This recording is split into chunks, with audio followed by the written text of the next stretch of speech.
Hello students, first of all I would like to introduce myself. My name is Vineet Bela. I am a lecturer of English and today I am going to teach you present continuous tense जिसे present progressive tense भी कहा जाता है।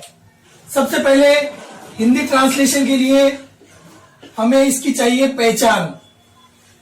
तो आपको अपने दिमाग से अब तक जो आपने नॉलेज ली है कि वाक्य के अंत में रहा है, रही है, रहे आते हैं, इसे वॉश आउट करना होगा और इसको इस तरीके से पहचानना होगा कि वर्तमान में क्रिया लगातार चलती है।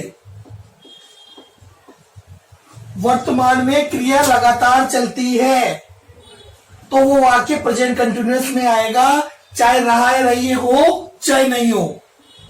वाक्य है मैं बुखार से पीड़ित हूं। मैं बुखार से पीड़ित हूं, इसमें कहीं भी रहा है, रही है, नहीं आ रहा है, जबकि ये वाक्य प्रेजेंट कंटिन्यूअस में बनता है। I am suffering from fever. क्यों? क्योंकि इसको किस तरीके से पहचाना गया कि इसमें वर्तमान में क्रिया, पीड़ित होने की क्रिया लगातार चल रही है। तो राइट पहचान है कि वर्तमान में क्रिया जब लगातार चलेगी तो वो प्रेजेंट कंटिन्यूअस टेंस में आएगा। Simple sentence.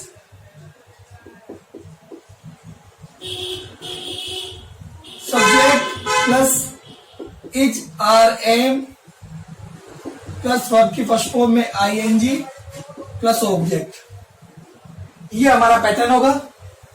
सिंगुलर के साथ इज लगाना है, प्लूरल के साथ आर लगाना है और आई के साथ एम लगाना है। इच आर एम, सिंगुलर के साथ इज लगाना है, प्लूरल के साथ आर लगाना है, आई के साथ एम लगाना है। दूल्हा घोड़ी पर बैठा हुआ है। दूल्हा घोड़ी पर बैठा हुआ है। अब इसमें कहीं भी रहा है, रही नहीं आ रहा है, लेकिन उसकी बैठने की जो क्रिया है वो लगातार चल रही है, तो ये प्रेजेंट कंटिन्यूअस टेंस में आएगा। The bride groom is sitting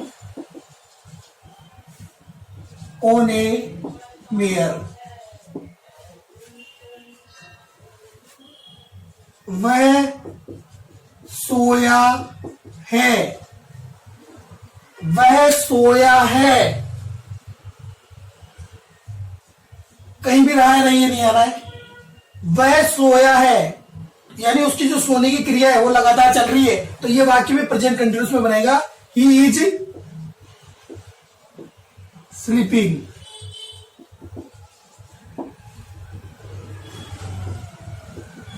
वह धूप में खड़ा है। वह धूप में खड़ा है, कहीं भी रहा है, रही है, नहीं आ रहा है, उसकी धूप में खड़े होने की क्रिया लगातार चल रही है, तो प्रेजेंट कंटिन्यूअस बनेगा। He is standing in the sun. कहने का मतलब पहचान किस तरीके से करनी है, वर्तमान में जब भी क्रिया लगातार चलेगी तो वो प्रेजेंट कंटिन्यूअस या प्रेजेंट प्रोग्रेसिव टेंस के अंतर्गत आएगा। वह मेरे खिलाफ षड्यंत्र रच रहा है। रच रहा है, इसका मतलब जो क्रिया है वो लगातार चल रही है। ही इज, षड्यंत्र रचने की जो फॉर्म है वो है हेच। हेच में आईएनजी लगेगा। हेचिंग ए कॉन्स्पिरेसी। कॉन्स्पिरेसी का मतलब होता है षड्यंत्र against me. He is hatching A conspiracy against me. तुम मुझे बदनाम कर रहे हो। यू आर defame डिफेम यानी बदनाम करना। अब इसमें आईएनजी लगाना है, तो आईएनजी लगाते समय क्या ध्यान रखना है, यहां पर ई लगा हुआ है, यहां पर आई लगा हुआ है, दो वोवल आपस में टकरा रहे हैं, तो ये वाला वोवल हटेगा। तो यू आर डिफेमिंग मी, वह रिश्वत ले रहा है, ले रहा है यानी उसका लेने का काम लगातार चल रहा है। ही इज टेक, वो लास्ट में ई आ रहा है, आईएनजी लगाना है, ई आई दोनों टकरा रहे हैं, ये हटेगा। टेकिंग ब्राइब, ब्राइब यानी रिश्वत।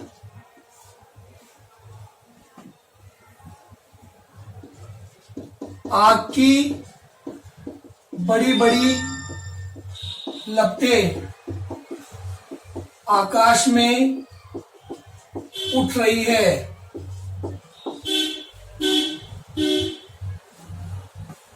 ह्यूज फ्लेम्स ऑफ फायर, आग की बड़ी बड़ी लपटें, ह्यूज फ्लेम्स ऑफ फायर। अब लपटें बहुत सारी है तो प्लूरल के लिए आर आएगा, आर राइज, RIAC, आईएनजी लगाना है, ये हटेगा, राइजिंग इन द स्काई।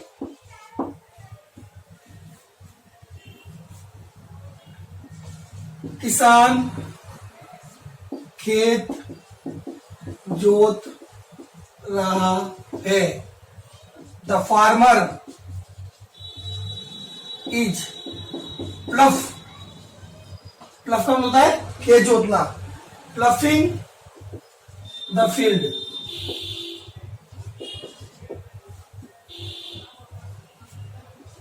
एक लड़की दुल्हन के हाथों पर मेहंदी लगा रही है, एक लड़की दुल्हन के हाथों पर मेहंदी लगा रही है यानी उसकी जो क्रिया है वो लगातार चल रही है। A girl is applying Hina,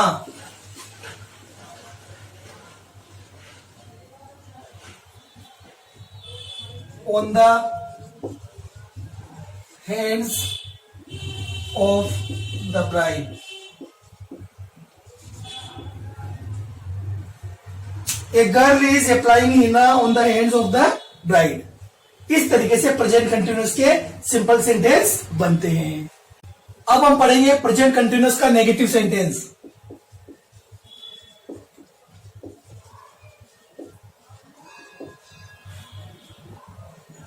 subject plus is not, are not, am not plus verb की फर्स्ट फॉर्म में आईएनजी प्लस ऑब्जेक्ट।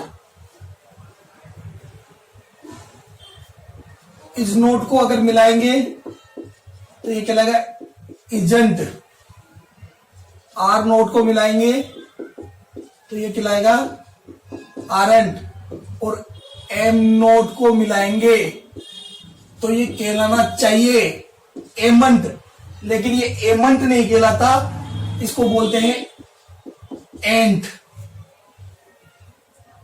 एम में नोट लगाएंगे तो ये कहलाएगा एंट।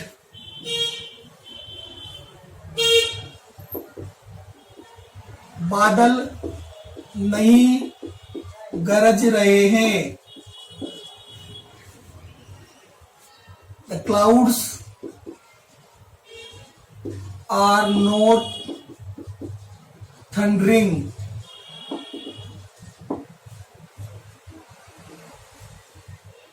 वह फर्श पर पोंछा नहीं लगा रही है, शी इज नॉट मोप, मोप का मतलब होता है पोछा लगाना, मोपिंग ऑन द फ्लोर। अब यहां पर एक रूल लागू हो रहा है, जब एक लेटर की इधर भी वोवल आए इधर भी वोवल आए तो पी डबल हो गया है यहां पर,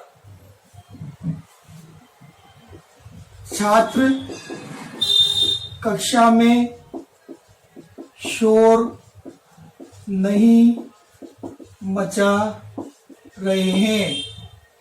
स्टूडेंट्स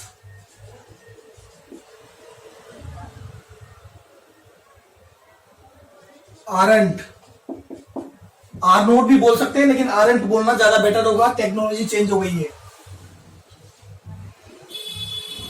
मेक, इसमें आईएनजी लगाना है तो ये भी हटेगा। Making a noise, students aren't making a noise.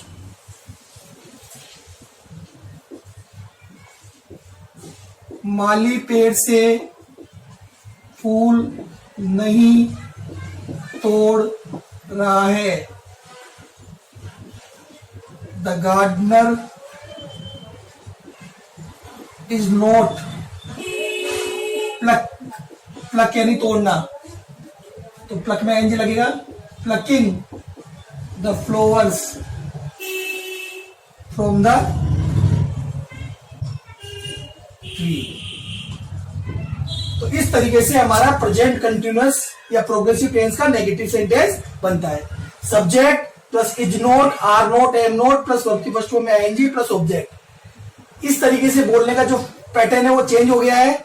इसको कंबाइन करके बोलेंगे तो इज नोट को मिलाएंगे तो इजेंट कहलाएगा, आर नोट को मिलाएंगे तो आरंट कहलाएगा, और एम नोट को मिलाएंगे तो एमंट कहलाना चाहिए अगर रूल्स के हिसाब से चले तो, लेकिन ऐसा नहीं होगा, इसको एंट कहेंगे। Because English is a very funny language, इसके कोई भी रूल्स फिक्स नहीं है,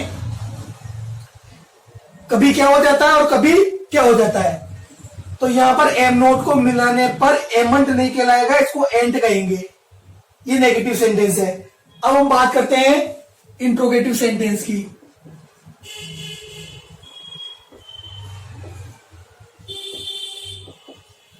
ऐसे प्रश्न जो क्या से शुरू होते हैं और जिनका उत्तर हाँ या ना में होता है, उस वाक्यों में क्या करना पड़ता है, हेल्पिंग वर्ब को उठाकर आगे लाना पड़ता है। तो सिंपल सेंटेंस की हेल्पिंग वर्ब उठाकर is, are, am plus subject plus verb की फर्स्ट फॉर्म में आईएनजी प्लस ऑब्जेक्ट। इस तरीके से आपको वाक्य बनाना है। और अगर वाक्य डब्ल्यूएस से शुरू हो रहा है तो डब्ल्यूएस आगे आएगा और बाकी सारा का सारा पैटर्न ऐसे की ऐसे उतर जाएगा। वाक्य क्या तुम पढ़ रहे हो, क्या तुम पढ़ रहे हो, प्रेजेंट कंटिन्यूअस का वाक्य है। इंट्रोगेटिव सेंटेंस है, क्या से शुरू हो रहा है, उत्तर हाँ या ना में होगा, तो आर यू रीडिंग।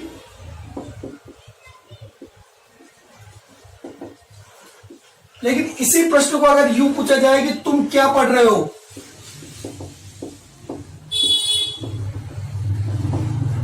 अब इसका उत्तर हाँ या ना में नहीं है, तो ये डब्ल्यूएस से शुरू होगा, व्हाट से।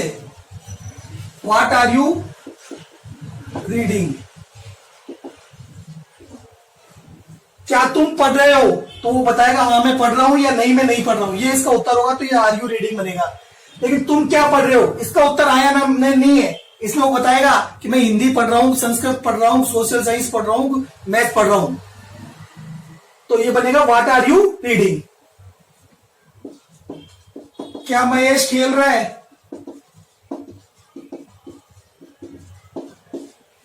प्रश्न क्या से शुरू हो रहा है, उत्तर हाँ या ना में होगा, इज महेश प्लेइंग। लेकिन यही वाक्य अगर बने कि महेश क्या खेल रहा है,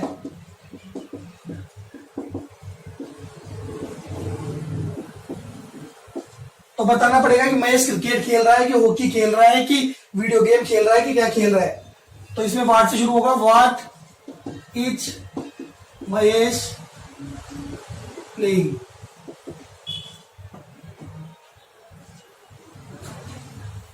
इस तरीके से आपका इंट्रोगेटिव सेंटेंस बनेगा। और interrogative negative sentence,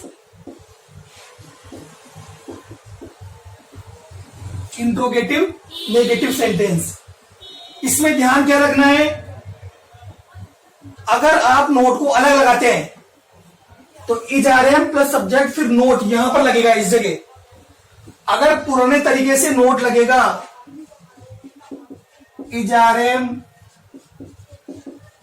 plus subject plus not plus verb की फर्स्ट फॉर्म में आईएनजी प्लस ऑब्जेक्ट। लेकिन अगर आपने नोट को मिला दिया, यहां पर इजेंट होते ही वो इंटरमिंगल हो गए, जो नोट इंटरमिंगल हो गए, अब वो अलग नहीं हो सकते, तो ये मिलकर आएंगे।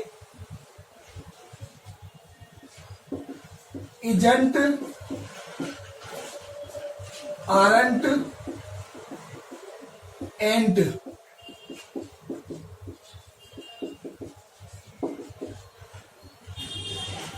ये बनेगा। और WH से शुरू होगा तो WH वर्ड आगे आएगा और बाकी का सारा पैटर्न ऐसे कैसे उतर जाएगा।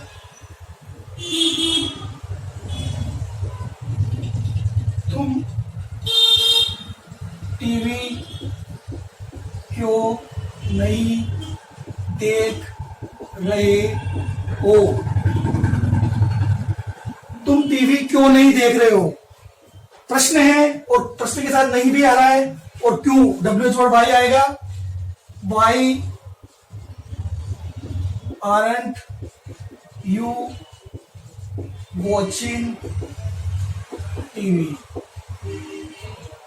इस तरीके से आपके प्रेजेंट कंटिन्यूअस टेंस के simple sentence, negative sentence, interrogative sentence और इंट्रोगेटिव नेगेटिव सेंटेंस बनते हैं।